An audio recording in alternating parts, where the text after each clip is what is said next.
Nataka niweze kuwakaribisha wote wapenzi wa kipindi cha familia, na washukuru wote ambao wamekuwa wakitusikiza katika maeneo haya, na ninajua ya kwamba wengi wameweza kufanikiwa, wengi wameweza kubarikiwa, wengi wameweza kufumbuliwa macho, na tunazidi kuomba mfumbuliwe macho ya kiroho muweze kuelewa maneno haya ambayo tumekuwa tukiwaletea katika maeneo haya. Kwa hivyo naja kwa njia ya kipekee kama mama wa familia ili niweze kuambia maneno machache kutoka kwa maandiko ambayo Mungu anayazungumza tuweze kuwa nayo kama bado tungalipo katika ulimwengu huu, na kama bado tungali katika familia zetu, tuko wazima. Mungu anataka tuweze kuwa pamoja. Kwa hivyo nataka niweze kuomba. Baba mtakatifu uishie mbinguni, jina lako litukuzwe milele. Asante kwa nafasi hii ya kipekee ambayo umetupa ili tuweze kujifunza jambo jioni hii ya leo. Ni katika jina la Yesu Kristo tunaomba. Amina. Nataka msomaji, sijui kama ako tayari msomaji. Niko tayari. Nataka uangalie katika kitabu cha Waefeso 4 fungu la 24, alafu utaruka 31, alafu utasoma tena 32. Waefeso 4 fungu la 24, fungu la 31, utafululiza 32. Nataka uweze kusoma. Inasema namna gani? Mkavae utu upya watu wa Mazeras, ulioumbwa kwa namna ya Mungu katika haki na utakatifu wa kweli. Amina. Endelea. 31. Uchungu wote na ghadhabu na hasira na kelele na matukano yaondoke kwenu. Pamoja na kila namna ya ubaya.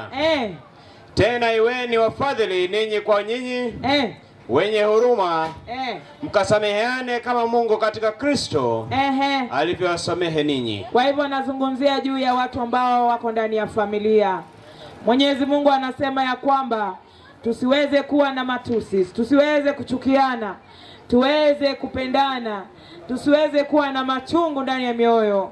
Anasema ya kwamba mstari wa 31 inasemaje mwalimu? Rudia. Uchungu wote na ghadhabu na hasira. Uchungu wote na ghadhabu na hasira watu wa jamii, mke na mme na watoto, na kelele na matukano yaondoke kwenu. Yaondoke kwenu. Mungu anasema yaondoke kwenu. Pamoja na kila namna ya ubaya. Na pamoja na kila namna ya ubaya. Yaani inamaanisha usimtendee ubaya mwenzako. Ya kwamba tuweze kuwa familia ya Mwenyezi Mungu katika imani ya Kristo, tuweze kuwa na utakatifu wake ambapo anatupatia amani katika familia zetu. Nataka tuende kitabu cha Mathayo 18 fungu la 26 hadi 27 mwalimu. Inasema namna gani? Mwenyezi Mungu anasema namna gani? Basi yule mtumwa akaanguka akamsujudia akisema, Bwana, nivumilie, nami nitakulipa yote pia. Bwana wa mtumwa yule akamhurumia, akamfungua, akamsamehe ile deni. Asante sana. Umesoma fungu la 20 ngapi mwalimu? 27 hilo. 27. Njoo tena 32 hadi 35. 32 inasema. Inasemaje? Ndipo bwana wake akamuita, akamwambia, ewe mtumwa mwovu, nalikusamehe wewe deni ile yote uliponisihi. Nawe je, haikukupasa kumrehemu mjoli wako kama mimi nilivyokurehemu wewe? Bwana wake akaghadhabika, akampeleka kwa watesaji, hata akapoilipa deni ile yote. Ndivyo Bwana wa Baba wangu wa mbinguni atakavyowatenda ninyi.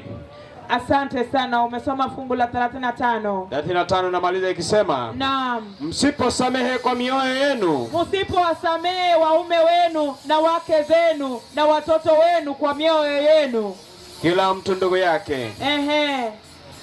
Namaliza ikisema hivyo. Imemaliza ikisema hivyo. Nashukuru sana.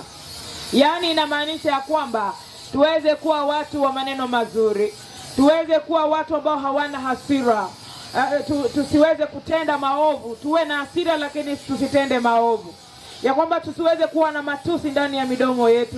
Tuweze kuwa watu ambao wataweza kuwasamehe maana Mwenyezi Mungu naye aliweza kutusamehe sisi dhambi zetu, ndiposa akaweza kumtoa mwana wake wa pekee akaja akatufia sisi. Kwa hivyo nasi katika familia, katika jamii, tuweze kuwa watu wa kuweza kusamehe na kuweza kuwasamehe wale ambao wametukosea. Soma kitabu cha Mariko 11 fungu la 25 mwalimu. Inasema namna gani? Mariko 11 fungu la 25 mstari wa 25, Biblia inasema hivi: nanyi kila msimamapo na kusali, sameheni mkiwa na neno juu ya mtu, ili na Baba yenu aliye mbinguni awasamehe na ninyi makosa yenu. Endelea msomaji. Lakini kama ninyi hamsamehe, wala Baba yenu aliye mbinguni hata wasamehe ninyi makosa yenu. Kama ninyi hamtawasamehe wapenzi wenu, kama hutasamehe yule mume wako aliyekukosea ukatoroka kwake, kama wewe hutamsamehe mtoto wako ambaye alikutusi, kama wewe hutamsamehe mume wako ama mke wako ambaye alikukosea, basi Baba wa mbinguni anasema namna gani mwalimu? Hata kusamehe pia. Hata kusamehe pia. Kwa hivyo inamaanisha msamaha ni jambo la maana sana katika maisha yako. Tunaambia kwamba forgiveness ni jambo la maana. Maana wewe unapokataa kumsamehe mtu, hivyo ndivyo Mungu wa mbinguni naye hakusamehe. Hilo ni jambo la ajabu sana ambalo nimekuwa nikilisoma jioni hii ya leo. Ya kwamba Mungu anaweza kukusamehe makosa yote. Mungu anaweza kukusamehe kosa la uasherati. Mungu anaweza kukusamehe kama umeua mtu, anakusamehe. Mungu anaweza kukusamehe makosa yote ya kuwaacha wapenzi wenu mkaenda kuolewa kwingine. Mungu anaweza kukusamehe hiyo. Lakini Mungu hawezi kukusamehe kama haujamtoa mtu ndani ya roho yako. Kama hujamtoa mtu ndani ya roho wako ambaye ni mume wako, ni rafiki yako, ni watoto wako, ni jamii yako, ni mtu yote katika soko hili, maana sisi ni jamii. Kama hutaweza kunisamehe kama nimekukosea, basi yule Mungu ambaye unamtaja, ukisema Bwana wa majeshi, unamtaja, ukibeba maandiko, ukifikiria kwamba hiyo maandiko itakusaidia, bila kumsamehe mwanadamu, Mungu anasema naye hata kusamehe makosa yako. Wapendwa, haya ni mambo ya ajabu sana.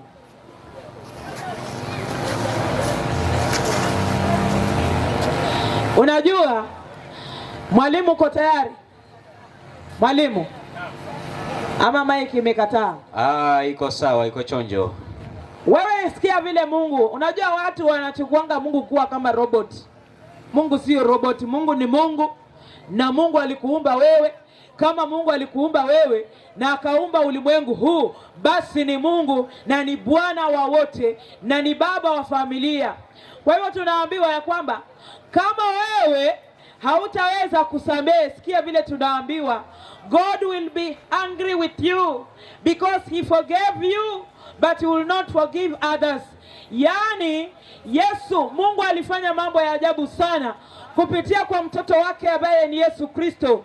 Akaweza kukusamehe wewe licha ya kwamba unaendelea kutenda dhambi, baada anaendelea kukusamehe kupitia kwa damu yake takatifu. Lakini tunaambiwa ya kwamba Mungu atakuwa na uchungu ikiwa wewe utakosa kumsamehe mume wako, ikiwa utakosa kumsamehe mtoto wako, utakosa kumsamehe ndugu yako na yeye alikusamehe.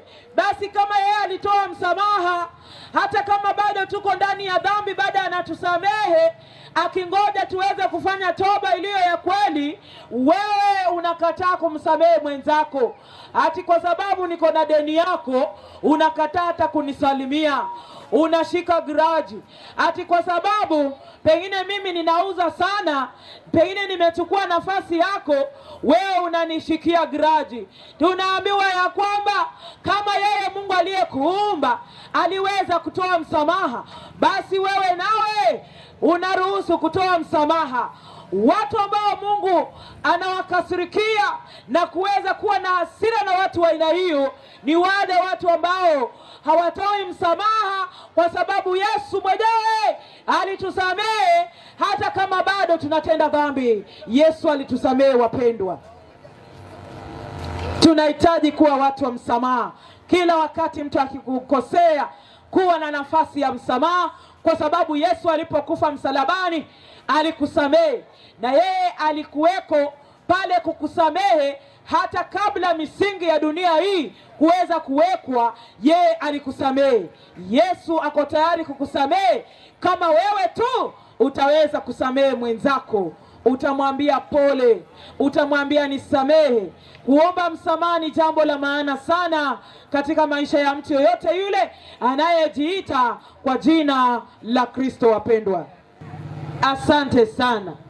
Kwa hivyo tunaona ya kwamba jambo la jioni hii ambalo ninawaachia watu wa eneo hili la Mazeras ni kwamba tusiweze kuwa watu wa nini? Watu wa hasira. Tusiweze kuwa watu ambao wataweza kuwa na hasira mpaka Yesu anawapata mkiwa na hasira na baadaye mkose kupata uzima wa milele. Nataka niweze kuongea jambo la lala salama kwa watu wa Mazeras, ambapo sisi tunaondoka, lakini kuna jambo ambalo nataka niweze kukuambia wewe mtu wa Mazeras ambaye unanisikia sauti hii jioni hii ya leo. Nataka tuangalie kile kitabu ambacho niliwaambia nitawafunulia siri, na hiyo siri ndio hii nataka niifunue. Angalia katika kitabu cha Ufunuo Yohana ngapi? 14. Ufunuo Yohana 14 fungu la 6 ukiteremka polepole. Nataka kuachia watu wa Mazeras na wasikie ama wakose kusikia. Sisi tumewaambia, tumemaliza kazi hiyo. Hebu soma, inasema namna gani mwalimu? Kisha nikaona malaika mwingine akiruka katikati ya mbingu. Malaika huyu anaruka katikati ya mbingu, mwenye injili ya milele. Ana injili ya milele ambayo tumeileta katika Mazeras. Sikia hii maneno ya injili ya milele. Awahubiri hao wakao juu ya nchi. Anawahubiri wakao juu ya nchi ya Mazeras, na kila taifa na kabila na lugha na jamaa. Kila taifa na lugha na jamaa. Akasema kwa sauti kuu. Sikiza, huyu malaika anahubiria Mjaluo ambaye ako hapa, anahubiria Mhindi, anahubiria Mchapanisi, anahubiria Muislamu, anahubiria Mwarabu. Tunaambiwa huyu ni malaika ambaye amepaa hapa Mazeras kwa majuma mawili akiwaambia maneno haya. Anasema namna gani? Akasema kwa sauti kuu, mcheni Mungu na kumtukuza, kwa maana saa ya hukumu yake imekuja. Msujudieni yeye aliyejisifanya mbingu na nchi na bahari na chemchemi za maji. Kisha mwingine malaika. Shetani ni mjanja sana. Shetani hataki watu waweze kujua ukweli. Mwalimu, sijui kama unaweza kusonga. Watu wangu wameenda wapi jamani? Watu wangu wameenda wapi wa kusoma? Pia nao wametoroka. Yaani leo hii wakati wa kipindi cha lala salama, ujumbe ulio wa malaika watatu ambao tunataka kuuacha katika uwanja huu, alafu ninaacha peke yako. Mwalimu, soma nikirudia. Inasema namna gani? Inasemaje? Kisha nikaona malaika mwingine. Akiruka katikati ya mbingu, yani katikati ya hewa. Mwenye injili ya milele. Huyu malaika anawahubiri hao wakao juu ya nchi ya Mazeras na kila taifa. Huyu malaika anahubiria nani? Kila taifa. Ngoja kidogo mwalimu, rudi. Watu wa Mazeras wajue kitabu hiki cha Ufunuo Yohana ni kitabu cha nyakati za mwisho. Ni kitabu ambacho kimefunuliwa. Mtu asikudanganye, kitabu cha Ufunuo kimeweza kufungwa, kimefunuliwa, na huo ukweli ndio tumeuleta kwa majuma haya mawili. Kwa hivyo tunaambiwa kwamba malaika huyu amepaa katika hewa na ana sauti kuu. Anasema nini? Mcheni Mungu mcheni Mungu. Kwanza malaika huyu, hebu rudi fungu la 6 mwalimu, unajua mic zinatusumbua. Kuna kitu nataka watu wa Mazeras tuwaache nacho, ambacho wataenda kusoma ili waelewe na waelewe zaidi, maana haya ni matukio ya nyakati za mwisho. Inasema namna gani mwalimu? Kisha nikaona malaika mwingine, kisha nikamwona malaika mwingine akiruka katikati ya mbingu, akiruka katikati ya mbingu, mwenye injili ya milele. Huyu malaika na nini? Injili ya milele. Injili ya milele. Anasema nini malaika? Wahubiri hao wakao juu ya nchi, anawahubiri wanaokaa juu ya nchi, na kila taifa, kila taifa huyu malaika anawahubiria, na kabila, na kabila, na lugha na jamaa, na lugha na nini, na jamaa. Akasema kwa sauti kuu, akasema kwa sauti kuu, mcheni Mungu. Anasema hivi ndio sababu tunasema katika Mazeras, mcheni Mungu katika sheria zake 10. Mcheni Mungu kwa kumtukuza na kutunza sabato yake takatifu. Mcheni Mungu katika afya zenu, sheria 8 za afya ambazo tumezileta katika eneo hili kwa majuma mawili. Mcheni Mungu na kumtukuza. Maana nini inafanyika wapendwa? Hukumu yake imekuja. Maana hukumu yake imefika, watu wa Mwenyezi Mungu. Hukumu ya Mungu imefika na Mungu ametuma malaika.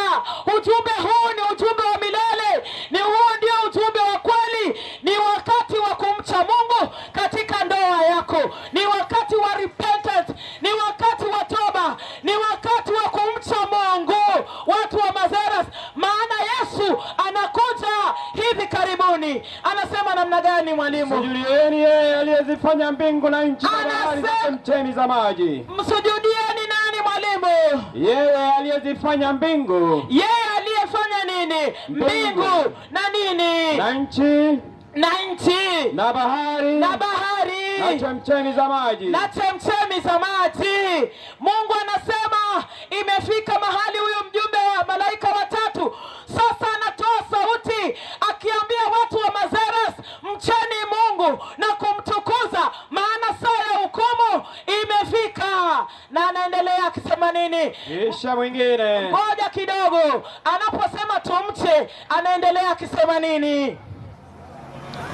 mcheni Mungu na kumtukuza, kwa maana saa ya hukumu yake imekuja. Na msujudie yeye. Sikiza, hapo ndio kuna point watu wa Mazeras, maana ujumbe huu ni ujumbe unaokata kuwili, aidha uzima ama kifo kwako wewe. Wewe ndiye utakayefanya uamuzi ya kwamba umche Mungu na kumtukuza, maana saa ya hukumu imefika. Alafu anaendelea akisema msujudieni, maana Mungu alijua watu wa Mazeras watakosa kumsujudu Mungu kwa njia inayofaa. Anarudi anasema msujudieni yeye aliyeumba mbingu na nchi na vyote vinavyotambaa katika dunia hii. Jamani, yaani huyu Mungu ameangalia. Ukiangalia, nataka uweze kuweka jambo hili na kitabu cha Mwanzo. Hebu rudi pale Mwanzo, wakati Mungu Mwanzo 2 fungu la 1 inasema namna gani mwalimu?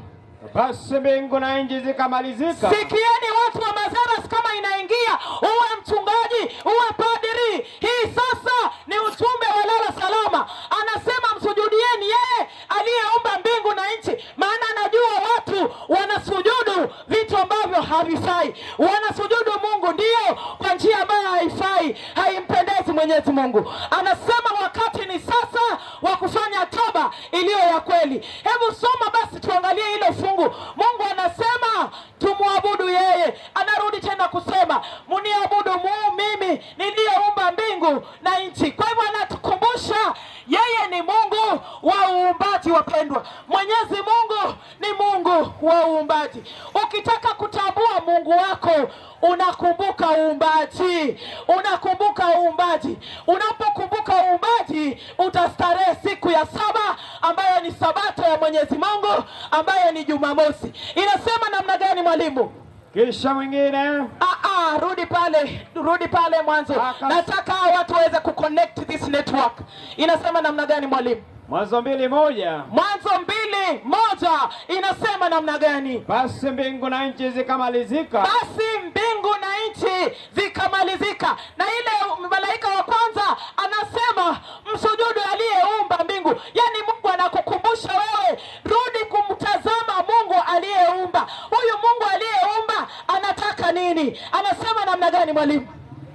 Basi mbingu na nchi zikamalizika, na jeshi lake lote. Amina. Na siku ya saba Mungu alimaliza kazi yake yote. Aliyoifanya. Akastarehe. Siku ya saba mwalimu. Akaacha kufanya kazi yake yote. Aliyoifanya. Kwa hivyo connect hiyo. Ufunuo Yohana 14 fungu la ngapi? Kuanzia fungu la 6 na fungu la 7. Connect na hiyo kitabu cha nini? Kitabu cha Mwanzo 2. Unapata ya kwamba ni maneno ya uumbaji. Kwa hivyo Mungu wa kweli ni Mungu wa Sabato. Walio nao abudu Mungu kwa roho na kweli ni watu wa Sabato.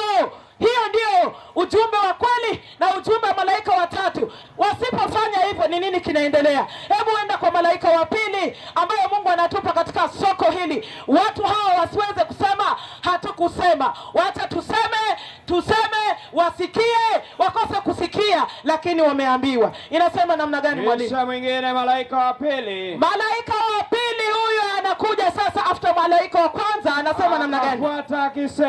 Akafuata malaika huyu anasema namna gani? Umeanguka Babeli. Babeli ni dunia. Watu ambao wameweka akili zao duniani. Mwenyezi Mungu anataka tutoke huko. Watu ambao wako katika maisha ya dunia hii wameweka akili zao katika dunia hii na mali ya dunia hii. Wamekataa kumsujudu Mungu aliye wa kweli, aliyeziumba mbingu na nchi, Mungu wa Sabato, Mungu muumba. Basi sikia vile onyo la mjumbe wa pili anasema namna gani? Umeanguka Babeli. Umeanguka Babeli. Huu mji, hii dunia ambayo umeweka akili zako, tumeambiwa imekwisha, imeisha hii dunia umeweka akili zako, imeisha. Mtu wa Mazeras inasema namna gani mwalimu? Mji ule ulio mkubwa. Huo mji wa Babeli ni mji ulio mkubwa. Umefanya nini mwalimu? Maana ndio ulioonyesha mataifa yote mvinyo. Umeonyesha nini mwalimu? Mataifa yote mvinyo wa ghadhabu ya uasherati wake. Yani Babeli mji mkubwa umeonyesha mataifa mvinyo wa nini mwalimu? Wa ghadhabu ya uasherati wake. Watu wa Mazeras mutasema hatukuambia, lakini ndio hivi sasa tuambie, mufurahi, mukatae, mulie. Hiyo ndio kweli ya Mwenyezi Mungu wapendwa. Huu ni ujumbe wa malaika watatu, na Yesu atarudi after hii kelele tunapiga, anakuja hivi karibuni. Huu ujumbe lazima uende katika kila maeneo yote, ili uweze kuwa ushuhuda ya kwamba mlipeleka, wakakubali, wakakataa, ni shauri yao. Endelea mwalimu. Na malaika mwingine, huyo ni watatu, anasema nini huyu mjumbe watatu? Anasema namna gani? Akawafuata akisema kwa sauti kuu. Alifuata hawa wawili, huyu watatu akifanya nini mwalimu? Akisema kwa sauti kuu. Mwalimu, hatujawahi kumuona malaika, lakini malaika anayezungumzia hapa ni huyu ambaye anazungumza hapa. Huyo ndio malaika mtu. Maana huyu malaika mtu ndiye utakayesikiana naye au utaweza kusikia sauti yake. Malaika hatujawahi waona. Kwa hivyo ni malaika mwanadamu mwenzako amepaa, anakuambia. Malaika ndio huyu sasa anakuambia. Huyu malaika anasema nini mwalimu? Ongea mwalimu. Kwa sauti kuu. Anazungumza kwa sauti kuu Mazeras. Mtu awaye yote akimsujudia huyo mnyama na sanamu yake. Huyo mtu awaye yote atakaye msujudu mnyama na sanamu yake. Ni vile hatujakuwa na muda wa kuwafundisha unabii. Siku moja tutawaletea unabii, ama mtukaribishe katika makanisa yenu tuwafundishe unabii ambao unatokana na kitabu ya Yohana. Tuwafumbue macho ya kwamba nini. Rudia mwalimu, watu wa Mazeras waelewe unabii huu. Unasema namna gani? Na mwingine malaika watatu. Anasema nini malaika huyu? Akafuata akisema kwa sauti kuu. Akisema nini? Mtu awaye yote akimsujudia huyo mnyama na sanamu yake. Mtu awaye yote akimsujudia mnyama. Kwa hivyo mwalimu, kuna mnyama ambaye anasujudiwa. Na pia kuna sanamu yake ambayo inaabudiwa. Na tumeweza kufafanua ya kwamba Rumi ilisema ya kwamba wao ndio wenye siku ya Jumapili. Hasa wewe Mprotestanti una protest against what? Ni nini una protest? Unajiita Mprotestanti.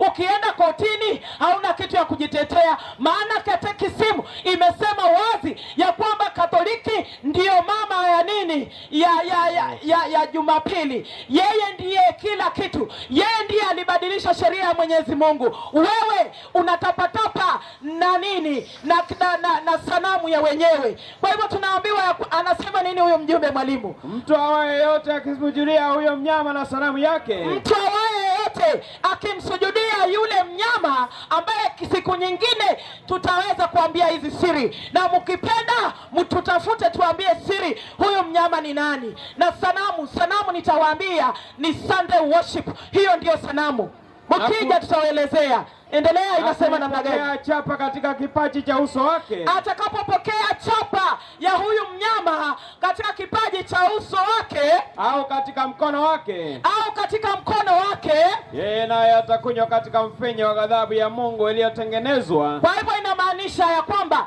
ikiwa akili zako zitasettle kuabudu ibada ya Jumapili, hiyo ni chapa katika alama ya kichwa, yani mawazo. Alama ni mawazo, si alama inayoonekana, ni mawazo yako. Mawazo yako yakikataa sabato ya kweli ya Mwenyezi Mungu, yaende Jumapili, siku ambayo mwanadamu aliweka traditionals za Katoliki, basi tunaambiwa kwamba wewe umefanya nini? Umejiandikia alama hiyo, na Mwenyezi Mungu anaiona. Anasema namna gani? Katika kidogo rudi pale nyuma ili watu wa Mazeras wasikie maneno haya.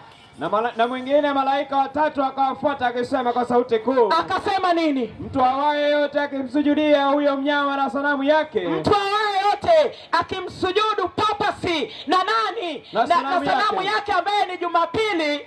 Na kuipokea chapa katika kipaji cha uso wake. Na kupokea chapa katika kipaji cha uso wake au katika mkono wake. Naam. Yeye naye atakunywa katika mvinyo ya ghadhabu ya Mungu. Atakunywa mvinyo mtu huyu katika ghadhabu ya Mungu. Swali ni kwamba watu wangapi ambao wamepokea chapa hii? Watu wangapi ambao wanatembea hii njia pana ya siku ambayo Mwenyezi Mungu hakuiweka? Yaani sisi tunaenda tu Sunday worship.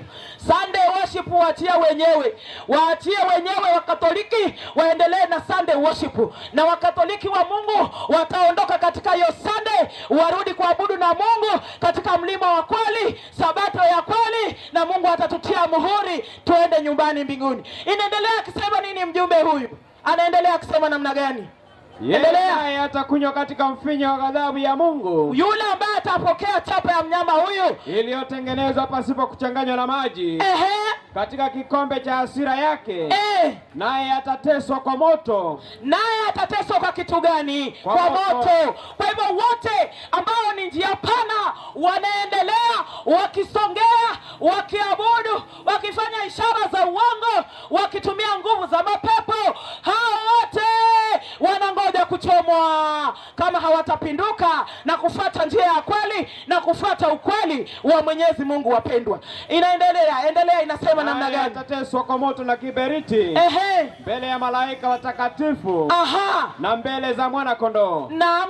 Na moshi wa maumivu yao upanda juu hata milele na milele. Wala hawana raha mchana wala usiku. Naam. Hao wamsujudiao huyo mnyama, hao watu wanaosujudu huyo mnyama ambaye anaitwa Papa na huyu sanamu yake ambaye ni Jumapili, watafanywa namna gani mwalimu? Na kila aipokeaye chapa na jina lake, hapa ndipo penye subira ya watakatifu. Asoma vizuri mwalimu. Haya ni mambo ya kati yao, kifo na uzima. Watu wa Mazeras, wawe ni watungaji, wawe ni mapadri, wawe ni kina nani, wasikie maneno haya, maana maandiko inazungumza kuhusu nyakati za mwisho na end time. Anasema namna gani mwalimu? Moja inasema hivi. Inasemaje? Na moshi wa maumivu yao upanda juu hata milele na milele. Wala hawana raha mchana wala usiku. Nataka pale pasubira. Umefikia, umepita. 12 inasema. Inasemaje? Hapa ndipo penye subira ya watakatifu. Sikia, watakatifu ndio hawa. Watakatifu ambao wanaenda mbinguni, watu wa Mazeras ndio hawa. Sikia usiku wa leo, ikuume uhangaike ikupasue, maana Mungu ni operation. Mungu ni upanga ukatao kuwili. Hakuna mtu ataenda mbinguni bila kukatwa na kufanyiwa operation. Inasema namna gani mwalimu? Hapa ndipo penye subira ya watakatifu. Hapa ndipo penye subira ya watakatifu. Wafanyao nini? Hao wazishikao amri za Mungu. Hao wazishikao amri za Mungu, ikiwemo sheria ya 4 ya Kutoka 20, sheria ya 4 inayosema ikumbuke siku ya Sabato uitakase. Siku 6 fanya kazi yako, ya 7 ni ya nani? Ni ya Mwenyezi Mungu. Basi tunaambiwa, hebu soma hilo fungu niweze kutengeneza maneno haya. Inasema namna gani mwalimu? Kutoka 20. Pale pale ambapo umesoma. Hawa ndio, hapa ndipo penye subira. Hapa ndipo penye subira ya watakatifu. Watakatifu. Wale wazishikao amri za Mungu. Wale wazishikao amri za Mwenyezi Mungu. Amri ngapi? 10 za Mwenyezi Mungu, zikiwemo amri za nini? Za afya ndani ya sheria 10 za Mwenyezi Mungu, Sabato takatifu ikiwa ndani. Ndio yenye kwenye subira ya watakatifu. Wafanyao nini mwalimu? Wazishikao amri za Mungu. Wazishikao amri za Mungu na imani ya Yesu. Haleluya. Amen. Watakatifu wanaoshika amri ya Mungu, ikiwemo Sabato ambayo imeanza leo jioni hii. Hawa ndio wenye kufanya nini mwalimu? Wenye subira. Hebu soma hiyo statement. Hapa ndipo penye subira ya watakatifu. Hao wafanyao nini? Wazishikao amri za Mungu na imani ya Yesu. Kwa hivyo wanaoshika amri za Mungu, Sabato ikiwa ndani na imani ya Yesu iko nao, ni watoto wa Mwenyezi Mungu wanaotii ya kwamba hii ni siku ya Mungu na ni Jumamosi. Niko karibu kumalizia. Umemaliza hiyo malaika watatu. Najua singeenda kulala. Mungu amenisumbua sana niweze kuambia ujumbe huu, muweze kuelewa maneno haya. Inasema namna gani? 13 namaliza ikisema. Inasemaje? Nikasikia sauti kutoka mbinguni ikisema. Ikisema namna gani?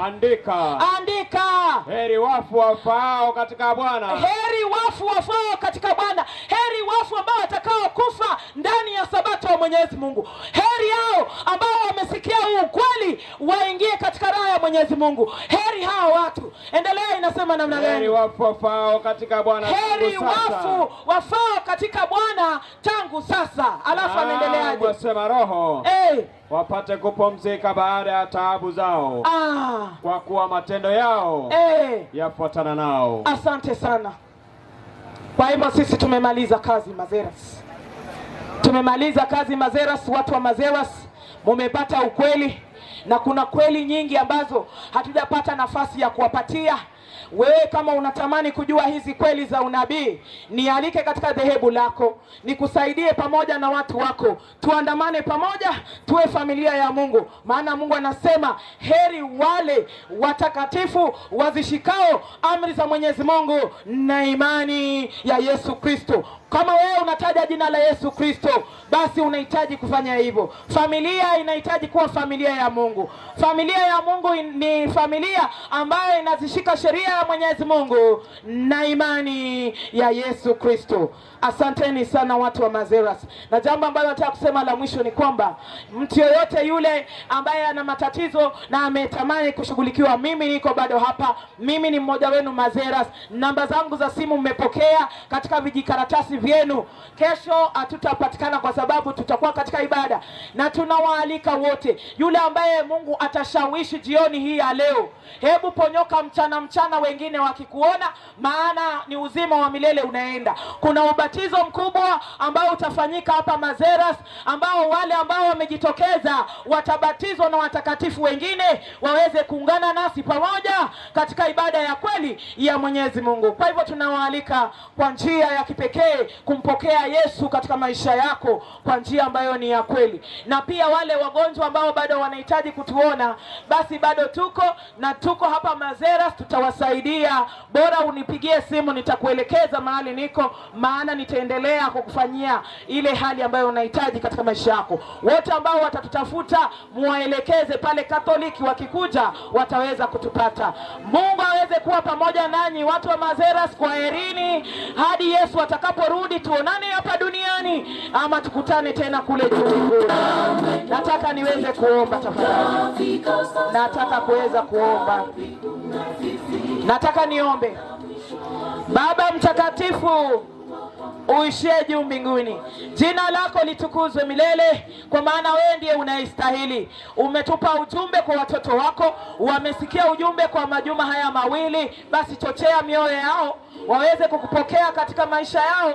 Baba, utukomboe sisi kama jamii yako, tuishi kwa utakatifu wako. Jina lako litukuzwe milele, ni katika jina la Yesu Kristo tunaomba, amina. Kwaherini, Mungu aweze kuwabariki tena. Thank you so much.